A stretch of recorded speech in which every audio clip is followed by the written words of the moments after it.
CBS 6 This Morning Weekend starts with a breaking news alert. Well, that breaking news out of Richmond, where at least 2 people are dead and 7 others injured after a mass shooting in Shockoe Bottom. Thanks so much for joining us. I'm Greg McQuaid. Crime insider John Burkett is joining us live from the active scene. John, what can you see and what can you tell us at this hour? Greg, still a very active scene out here. That loud noise you're hearing, by the way, is a CSX freight train that is going by us at this hour.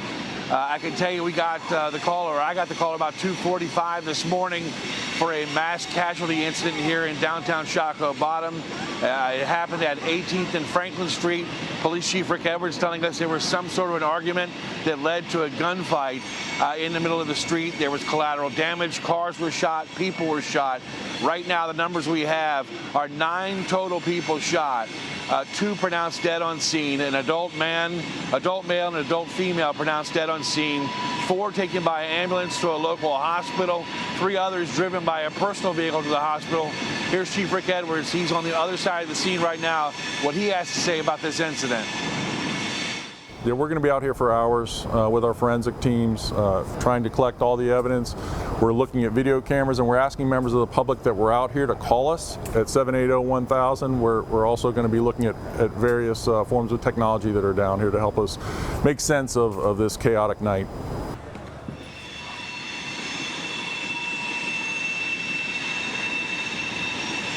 I don't know if you guys can hear me now, or I lost communication, but just let you know, Greg, that police detectives will be on scene here, expected throughout the morning till about 9 o'clock. They've got a lot of processing to do here on scene as far as picking up evidence, shell casings. There are family members that are showing up on scene, grieving the loss of a loved one. As you can hear the screaming there, a woman who's lost a loved one. We'll toss it back to you in the studio. We'll have an update in about 30 minutes. Reporting live in downtown Richmond, John Burkett, CBS 6 News. It's chilling, John. Thanks so much. We'll be checking back in with you in just a few minutes. It is 6:02 right now on your Saturday morning. The other big story today, potential for more winter weather heading our way this weekend. Mike Stone is in the Weather Center with a first look at the forecast. Mike, what is the very latest? Well, Greg, today, no big problems at all. It's still going to be very mild. We kind of clouded up over the last few hours. Temperatures are actually pretty mild for this time of year. We have a mix of 40s, even some 50s right now. And you can take a look at the satellite here. We do have some showers at least showing up on radar. Not all that is reaching the ground. It is down by about Danville. So it'll be the chance for a couple of showers between now and midday, mostly south of I-64. And then after that, the clouds will break up. And we'll see some sun this afternoon. It won't be quite as warm as it was yesterday, but still pretty nice for this time of year. Our normal high is about 53. Instead, we up around 60 degrees today, and this evening temperatures will drop down through the 40s. We're watching a potential coastal storm to develop for tomorrow. Some energy will be coming in from the west.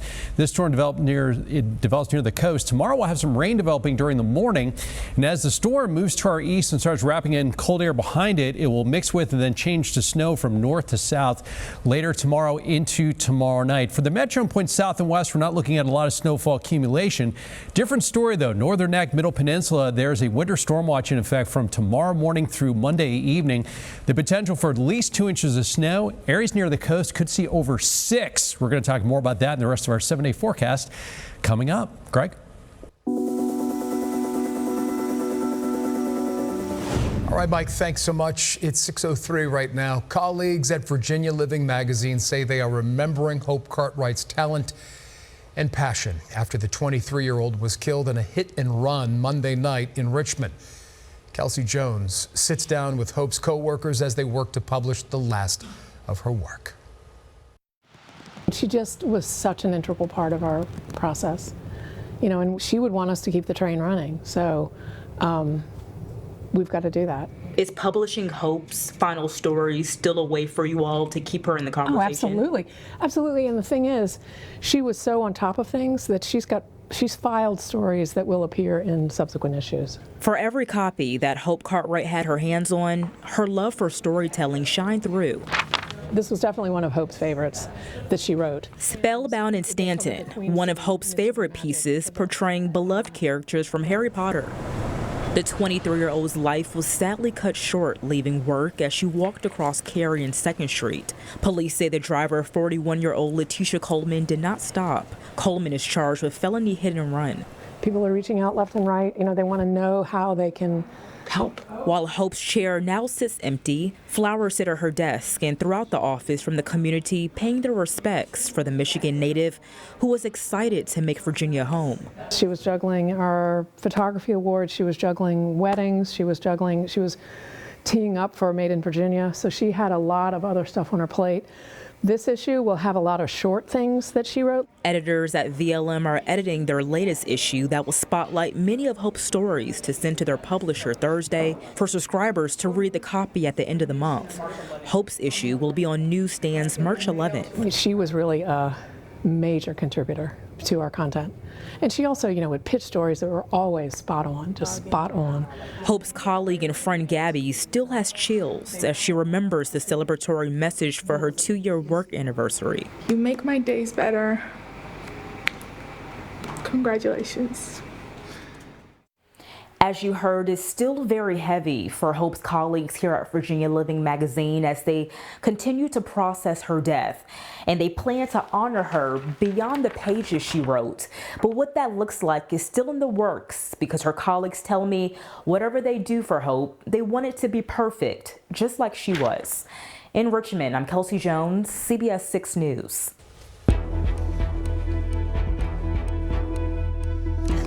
6:06 right now, a bipartisan group of lawmakers say they have legislation moving through the General Assembly that should help bring down prescription drug prices. The lawmakers say the bill targets a group called pharmacy benefit managers, who they say act as middlemen between drug manufacturers, insurance companies, and pharmacies. But their practices, they say, tend to drive up the price of drugs for consumers and leave pharmacies taking a loss on the overall cost. The lawmakers add that this has led pharmacies to close their doors, creating so-called pharmacy deserts in rural counties where none exist at all. They say this legislation takes steps to reverse that. It bans the practice of PBMs requiring patients to use only specific pharmacies. It requires disclosures of fees and costs to patients. And it mandates pass-through rebates to us. That rebate money has to be shared back with cost share. That means it helps lower the co-pays the patients pay and helps to lower some of the premiums as well, too. A lobbyist for a PBM trade group told lawmakers earlier this session that they had worked with the bill's author on aspects that they didn't like and stressed everything that PBMs do to lower drug costs. The legislation is getting unanimous support so far and has the backing of the Spanberger administration as well. 6:07 still to come. Investigations ongoing this week's deadly avalanche out west. The questions officials say that they are looking to answer as the search for the bodies of 9 skiers continues. Mike, what is going on with our weather? Well, Greg, it's going to be mild again today. Some clouds this morning and maybe a shower or two in a few spots. We'll see some sun this afternoon. Tomorrow's a different story, though. Coastal storm rain changing to snow. We'll have everything you need to know coming up next. Mike, looking forward to that. Thank you very much. It's going to be mild down there where this shot is. Live pictures from Miami, Florida. Come on back. Mike's forecast right after these short messages.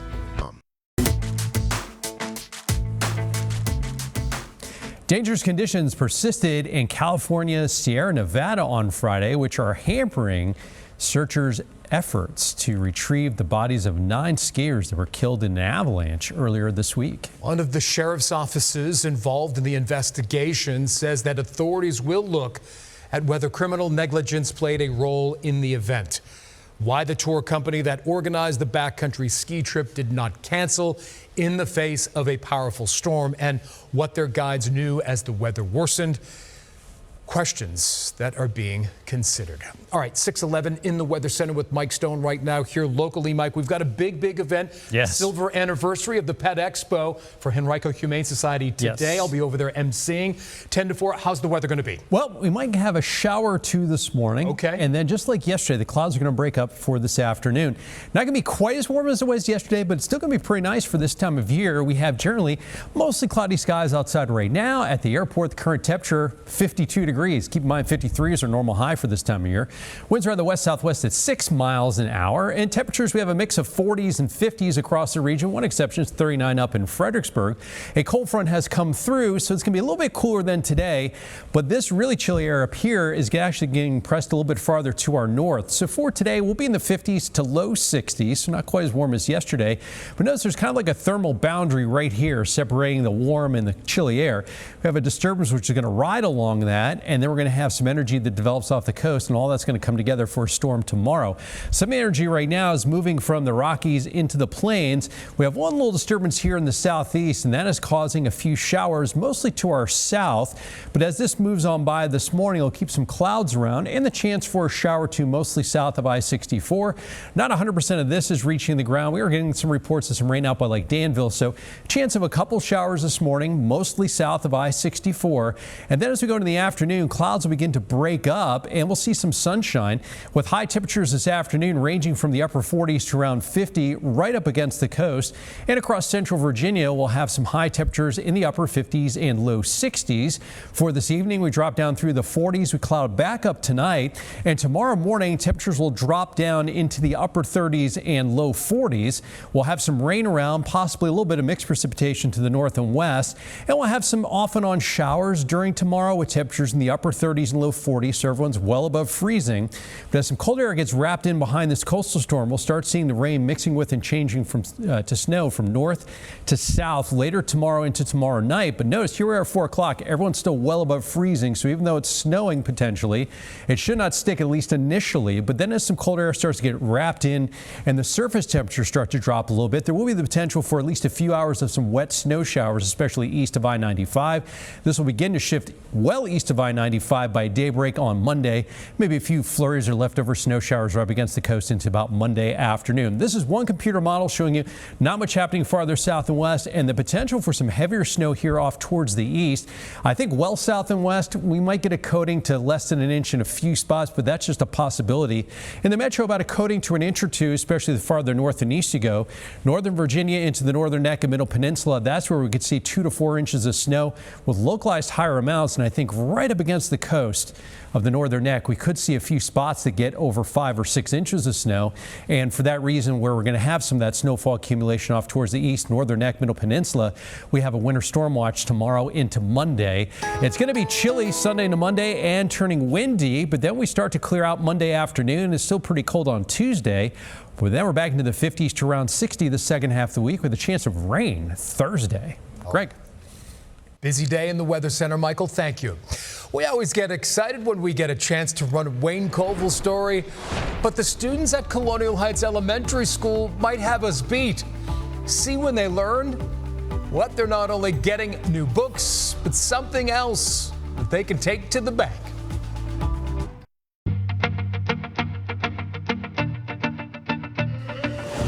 Hey, good morning. Welcome back at 6:18. It was a sweet surprise Friday for some Colonial Heights Elementary students, a chance to build their library and their bank account. Senior reporter Wayne Koval is sharing their voices about the special day in school. And Wayne tells us about the grant giving each child a new book and how they can use it to open a new savings account. So let me see crisscross applesauce hands in our lap. At North Elementary School in Colonial Heights. T-W-O. It was all about reading Friday morning. What sound does this consonant digraph make? Wah. For first grade teacher Rebecca Talley. My biggest thing is reading at home because we should be able to read every night. Just across the hall. Underline that E-S. Gail Smith has been teaching here in this same classroom for the past 31 years and has seen a lot of changes in how reading is taught. She's excited every student at North will be taking home their very own copy of Charlotte's Web. And just with talking a lot with students, a lot of students do not have books at home. Joy Kolev wrote the grant that is giving every teacher in the nearly 300 students at North their own book. It is called Virginia Reads One Book, and it's sponsored by a nonprofit, Read to Them. Starting Monday, Charlotte's Web will be one part of the curriculum for the next 15 days. The vocabulary in this book is really rich and robust, and they will be exposed to a lot of words I'm hoping that they don't know, and they will get to learn about those words and, of course, the characters. For first grader Brenlin, reading is fun under one condition. Not if it's like too easy. For 6-year-old Cadden, reading teaches you how to read, and it makes you smarter. Joey Kolev also teamed up with CNF Bank. A penny is worth 1 cent. Which will help incorporate a life lesson with the students as they learn and grow older. What they have done, they've put their logo on the inside of each book. And if the child will bring the book in with the logo to a CNF bank, they will sit down with the parent and the child and talk about opening a child's savings account for them. Martise says he likes reading and math. Because you can concentrate and stuff, and it can help you to get to 2nd grade. Teachers say it's never too early for students to learn. Counting's fun. About math and savings. CNF Bank says they'll help out students who open up a new savings account by putting in the first $5 and paying 5% interest for the first $500 or the first 15 months. In Colonial Heights, Wayne Koval, CBS 6 News. Thanks, Wayne. It's 6:21. We have a lot of cloudiness across the area this morning, but temperatures are not too cold. In fact, even our coldest spots are down around 40, but there are a lot of areas in the 40s to low 50s currently. We're watching a lot of cloud cover here, some rain tracking through North Carolina. A few showers have come over the state line, so there'll be a chance of a couple showers mostly south of I-64 for today. Mostly this morning, and then we'll see decreasing clouds this afternoon. But then we'll watch a coastal storm for tomorrow. It'll bring rain late tonight into tomorrow morning, but then as colder air comes in, rain will mix with and then change to snow from north to south by late tomorrow. Accumulations in the metro, we're not expecting a lot, maybe a grassy coating to an inch or two, but the highest snowfall accumulations will be close to the coast. The northern neck especially will see at least 2 inches of snow, but we could have some localized totals near the coast, right up against the bay, that could exceed 6 inches for tomorrow. And for that reason, we have a winter storm watch that's been issued for the northern neck and middle peninsula tomorrow into Monday. We'll be around 60 today, upper 30s and low 40s for highs the next couple days. It'll be really cold Tuesday morning, teens and 20s with a high of 42, but then we're back in the 50s to around 60. And our next system Thursday, that looks to be just some rain. Greg. Well, no single digits. That's a good thing. The glass is always half full. Amen. Hey, listen, we about 3.5 hours away from the start of the Henrico Humane Society's Pet Expo. We're giving away tickets, so you do want to stay tuned. Coming up next, Sean with sports. CBS 6 Sports, sponsored by Toyota. We begin with the basketball whip-around and the game of the year in the Atlantic 10. VCU came to St. Louis as the hottest team in the conference with a 10-game winning streak, their longest in nearly 10 years. The Billikens, they had a 19-game home winning streak on the line on Friday night. Let's head to St. Louis, where early in the first half, the Rams were dealing from behind the arc. First, it was Nick Lewis. Then it was Jadrian Tracy. And finally, Barry Evans, all from downtown as VCU started the game on an 11-0 run. They led by as many as 14 in the first half before St. Louis closed the gap on a Ishan Sharman corner three. They trailed 42-33 at the break. Second half, VCU up by 6. Lazar Djokovic gets to the basket for 2 of his team-high 19. The Rams led by as many as 10 in the second half, but would only shoot 23% after halftime. St. Louis, on the other hand, could not miss. Robbie Avila goes glass for the Deuce. That broke a 59-all tie to take a 2-point lead with under 8:30 to go. The Billikens forced one of the Rams' 16 turnovers, results in a Kellen Thames layup. He finished with 16 points in 17 minutes. St. Louis shot 58% in the second half and outscored VCU 55-35 to win 88-75. We go now to the high school ranks. This postseason play in our area in Region 5C. Glen Allen welcomed Patrick Henry of Roanoke. Second quarter, Jags up by 3. Jovan Johnson works inside for 2 of his 10. Glen Allen up 14-9. Couple of minutes later, Jags come up with the steal. Hassan White on the run out gets the easy deuce for the home team to take a 7-point lead. PH, though, would have a response from Landon Terry. Watch this turnaround jumper in the lane for his only field goal of the quarter. Patriots down by 4. Then Farron Friend will take over. First, the jumper from the right wing, and then will hit the corner 3 as he finished with 18. Glen Allen advanced to the regional semifinal after a 55-48 win. They will travel to top-seeded Albemarle next Tuesday. To the East End, Highland Springs hosted Douglas Freeman for a berth in the regional semifinals. It's a rematch of the Springers win on Martin Luther King Day. Third quarter, Springers would add to their lead with their defense. Eric Thompson finds Davion Allen for the basket. He finished with 9. Springers up 22-10. Freeman, though, would have a response from Alex Blanchard, who got the step to the basket for 2 of his 11. Mavericks down by 10. Still in the third quarter, the Springers, Joseph Williams wide open, hits the 3 for his only make from distance. Springers up by 12. Then they would force another turnover, speaking of the home team, and Eric Thompson will finish with a game-high 23. Springers get the win 49-41. Will face James River in a regional semifinal. They defeated William Fleming 64-47. To the ladies in Region 5C, Mills Godwin was home, taking on James River in a quarterfinal matchup. Third quarter, the Eagles would add to their halftime lead with Bella Ross, who called bank with a free throw jumper. She had 12, and Godwin led by a dozen. A couple of minutes later, Fiona Haas knocks down one of her 2 triples on the night to increase Godwin's lead to 32-17. They are on to the regional semifinal after a 49-28 win. They will play at William Fleming next Tuesday night. That is the latest from the Toyota Sports Desk. It is 6:28 right now. These are live pictures from Shockoe Bottom. As we head to break, we are continuing to follow a developing situation and breaking news out of that neighborhood where a mass shooting leaves at least 2 people dead and 7 others hurt. That call came in about 2:45 this morning. We'll have the latest right after the break. Do stay tuned. CBS 6 This Morning Weekend starts with a breaking news alert. Yeah, it is 6:31 right now. We once again begin with some breaking news in Richmond's Shockoe Bottom neighborhood, where a mass shooting leaves at least 2 dead and 7 others hurt. We welcome you this morning. I'm Greg McQuay. John Burkett joins us live from Shockoe Bottom once again. John, what is the very latest you can tell us? Well, Greg, there was a mass casualty call called in about 2:45 this morning. Chief of Police Rick Edwards telling us there's a fight in the middle of 18th and Main Street that escalated into the gunfire. When they got on scene, they found 2 adults, 1 female, 1 male, both pronounced dead on scene.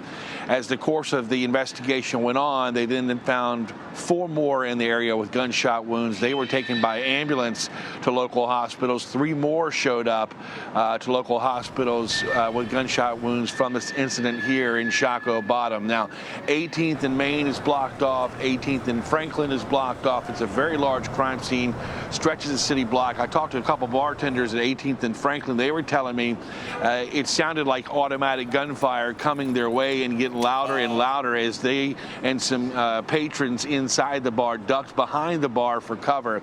A very scary and surreal incident for him here early this morning. Very chaotic.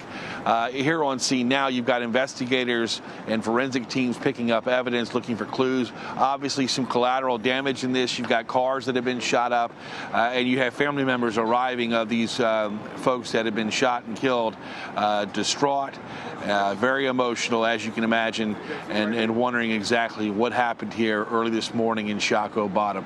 We're trying to learn more information, give you the updated numbers. Again, we have 2 pronounced dead on scene, 3 taken to the hospital by personal cars, 4 taken by ambulance, so a total of 9 people shot here in Shockoe Bottom overnight. To say the least, Chief Edwards says he is frustrated with this whole act of violence. Reporting live in downtown Richmond, John Burkett, CBS 6 News.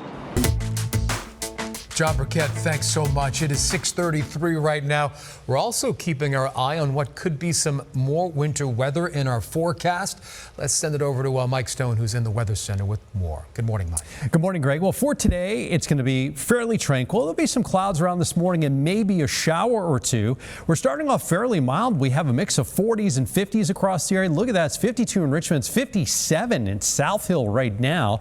We have a lot of cloud cover, and radar is picking up some returns here to the west and the south. Not 100% of that is reaching the ground. Lower atmosphere still a little bit dry, but as that precipitation tracks towards the east, there'll be the chance for a couple of showers between now and midday, mostly south of I-64. The clouds will break up a bit more this afternoon like they did yesterday. Yesterday we hit 66, won't be quite as warm, but still above the normal high of 53. Will be around 59, 60, 61 across parts of the metro today.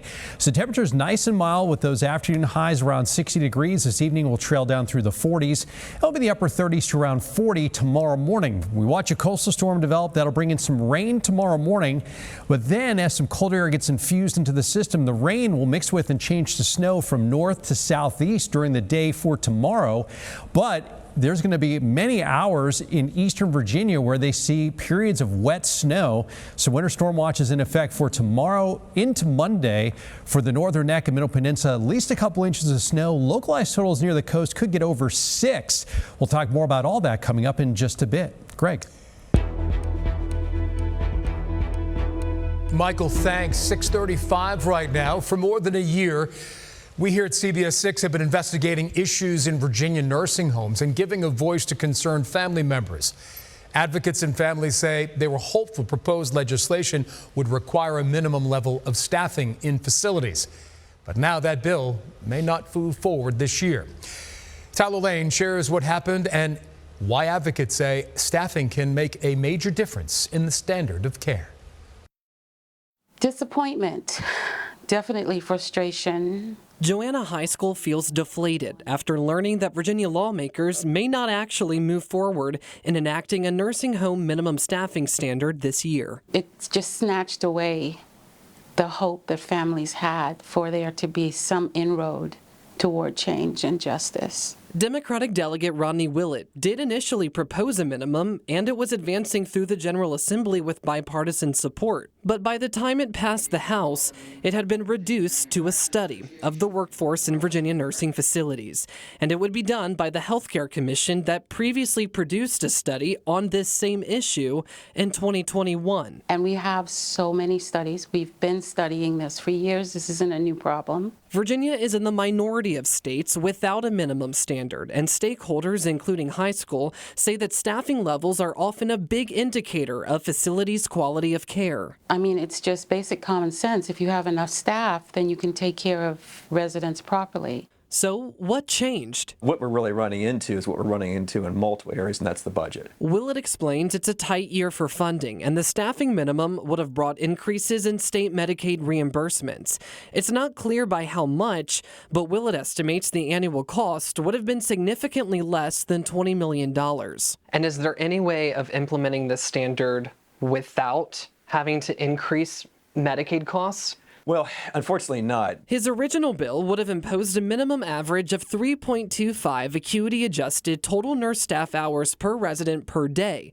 But then amid some industry pushback, it was lowered to 3.08 to align with the previous attempt to set a standard before it was turned into a study. As you know, there already was a study done in 2021, and that produced the recommendation of 3.25 as a minimum, right, which you initially introduced with this bill. Yeah. So why do we need another study just a few years later? Well, that's a good question, and I think a lot of it's been driven by the fact that the study was done. We were in COVID, coming out of COVID. I mean, there's some trends that actually look better. I mean, some facilities are doing better and they're recruiting. Others say there are challenges. So we're trying to just make sure we've got the most accurate data possible. The Virginia Healthcare Association, which represents nearly all the state's nursing homes, most of which are for-profit, says they're grateful that the General Assembly acknowledges that any staffing mandate must be funded. Meanwhile, Leading Age Virginia, which only represents nonprofit providers, says it's concerning that the amended bill removes the staffing standards,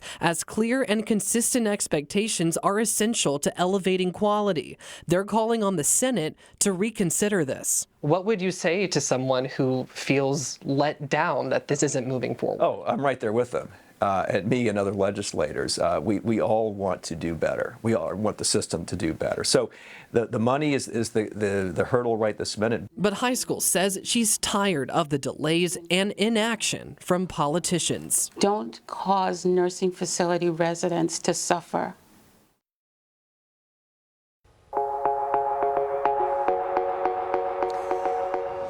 It is 6:39 right now. Taking a trip abroad can be relaxing, filled with fun, and broaden your horizons. But for one man in West Point, a recent trip to Europe is helping him gain perspective of a loved one's fight for survival more than 80 years ago.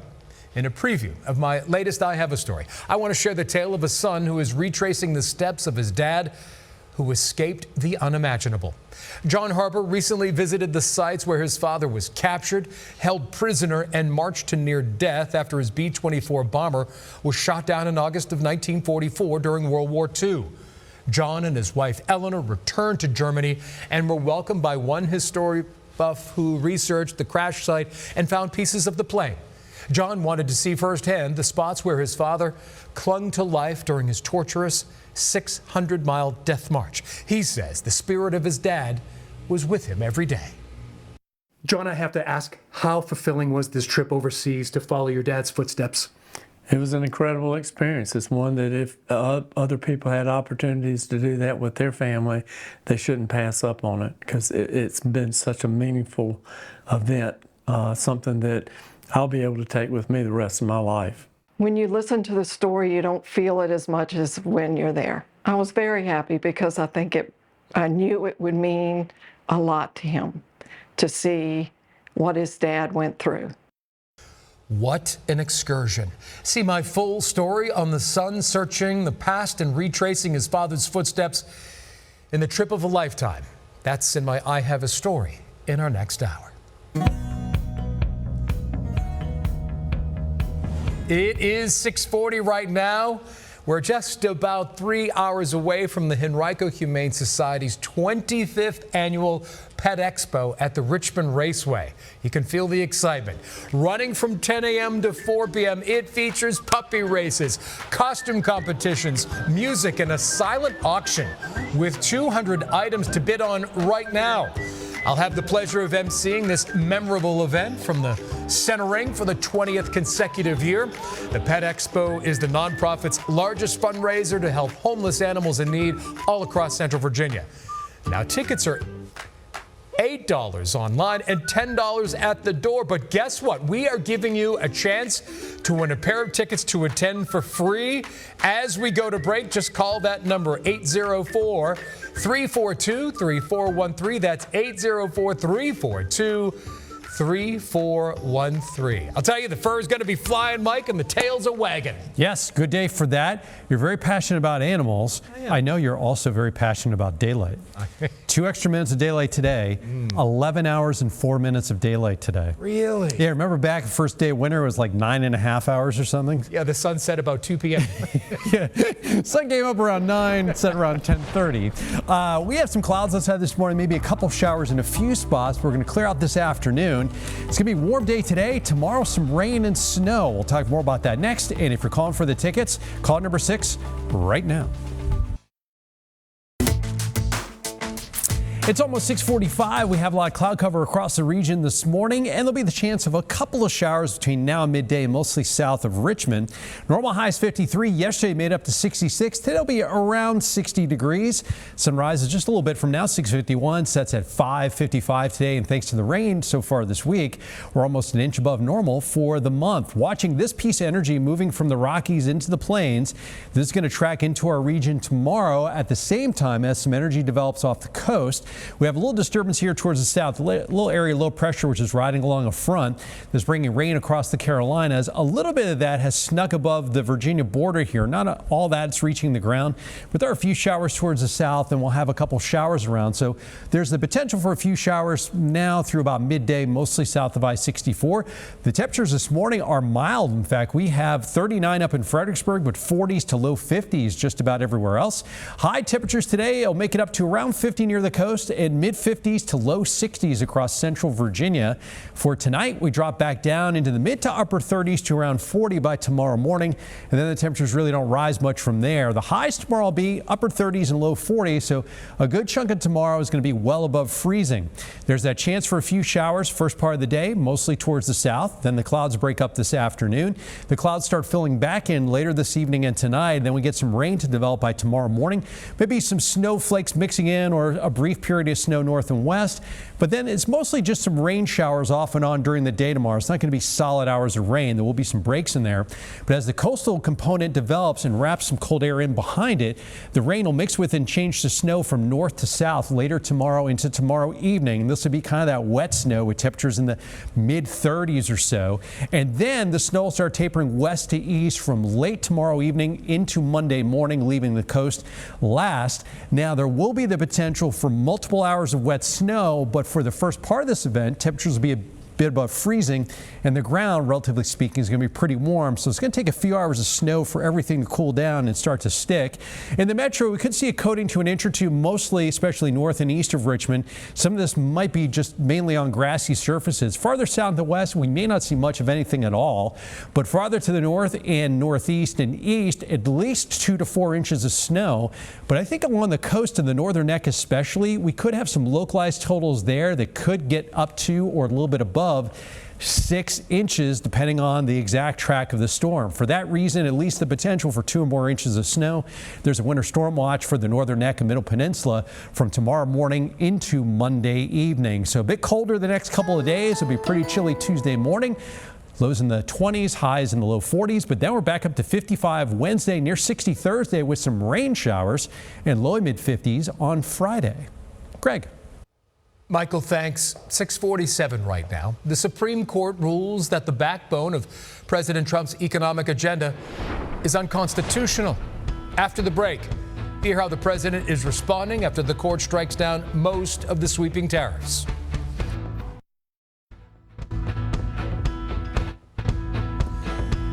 Good morning and welcome back. 10 to 7 right now. The Supreme Court declares that most of President Trump's sweeping trade tariffs are unconstitutional. Erica Brown has more from the White House, including the president's criticism towards the justices who voted in favor of the decision. President Trump railed against the Supreme Court justices who struck down his far-reaching global tariffs in a landmark ruling Friday. I'm ashamed of certain members of the court, absolutely ashamed, for not having the courage to do what's right for our country. They're just being fools and lapdogs for the rhinos and the radical left Democrats. The president also said without evidence that foreign interests could have influenced the court. It's my opinion that the court has been swayed by foreign interests and a political movement that is far smaller than people would ever think. In a 6-3 decision, the High Court ruled the president does not have the authority to impose tariffs under the emergency powers law he used to levy taxes on nearly all U.S. global trading partners. In the majority opinion, Chief Justice John Roberts wrote, quote, "The framers did not vest any part of the taxing power in the executive branch. The Constitution gives Congress the power to regulate commerce, that the Constitution gives Congress the power to impose taxes." The Illinois-based educational toy company Learning Resources was one of the plaintiffs that challenged the tariffs, arguing the taxes would devastate their business. We're feeling vindicated. We felt that the tax was an unlawful tax, and we're excited to see the Supreme Court take a very strong stance in favor of the equal application of law to all of us. In the wake of that landmark ruling, President Trump signed an order that continues his key economic policy by imposing new 10% tariffs on all countries under a different statute. This statute allows the president to impose new tariffs temporarily for only 150 days unless extended by Congress.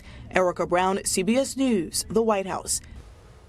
6:52 right now, still ahead, honoring those who make life better for our soldiers. Wayne Colville recognized for his efforts this week. Look at him. How Fort Lee says Wayne himself helped forge a stronger bond between our soldiers and citizens. But first, here's Mike Goldberg with Pause for Pets. Good morning. Miss Polly is a 1-year-old, very sweet and confident little lady. She's adoptable from Richardson's Rescue. Miss Polly loves attention and is okay with non-dominant kitties. Her little anime-like face will steal your heart. She would be good in most conditions, but she has not been tested with dogs. If you're interested in meeting Miss Polly, please send an email to richardsonsrescue@gmail.com. I'm Mike Goldberg with this morning's Pause for Pets. Now, from CBS 6, the Weather Authority, meteorologist Mike Stone. And welcome back. We have temperatures now in the 40s to low 50s across much of the region. There's a lot of cloud cover. We have some rain near the North Carolina border. Some of those showers that you see there west of Richmond, those aren't reaching the ground. But we do have a chance for a couple of showers this morning through about midday, mostly south of I-64. We'll decrease the clouds this afternoon. Highs will be near 60 degrees. Then a coastal storm will bring some rain late tonight into tomorrow morning. During the day, colder air will mix in from north to south, so that rain will mix with and then change to snow. Best chance of seeing some decent snowfall accumulation, northern neck and middle peninsula, at least 2 inches of snow, but there's a potential for 6 or more right up against the coast. And for that reason, there's a winter storm watch tomorrow into Monday for the northern neck and middle peninsula. Near 60 today, upper 30s and low 40s for the next few days. The snow gets out of here early Monday. And then the next storm that we watch will be rain on Thursday as we get back up close to 60 degrees later this week. My goodness, it never ends, does it? It doesn't. I'm done with this winter. Right? Just when those piles were melting. Yeah. All right, Michael, thank you so much. If you watch our Saturday morning show regularly, then you know we try to shoehorn as many references to Wayne Koval as we can, and deservedly so. And it's all out of love and admiration for the guy. Well, listen to this. It makes sense that as Fort Lee honored community members who go above and beyond to make life better for our soldiers and their families, Wayne should be one of their recipients. Indeed. Wayne was recognized Thursday for his coverage of the Adopt a Soldier program and the impact it had in making the program a massive success. Here's presented with Fort Lee's Good Neighbor Award, saying his efforts forged a powerful and lasting bond between the soldiers and the community. The Adopt a Soldier program allows neighbors to invite soldiers into their homes who may not be able to go visit their family for the holidays. So deserving. We call him the Prince of Petersburg, the Duke of Dinwiddie, his honor of Hopewell, the Colonel of Colonial Heights, just the Tri-Cities, all of Virginia. He's just one of our best treasures, journalistic-wise and human-wise. Oh, he has a large heart, that's for sure. Mike, thanks so much. As we head to break, we are following breaking news out of Richmond, where at least 2 people have been killed, 7 more hurt in a mass shooting in Shockoe Bottom. We're going to be going live with John Burkett to the scene in just a few minutes. Stay tuned.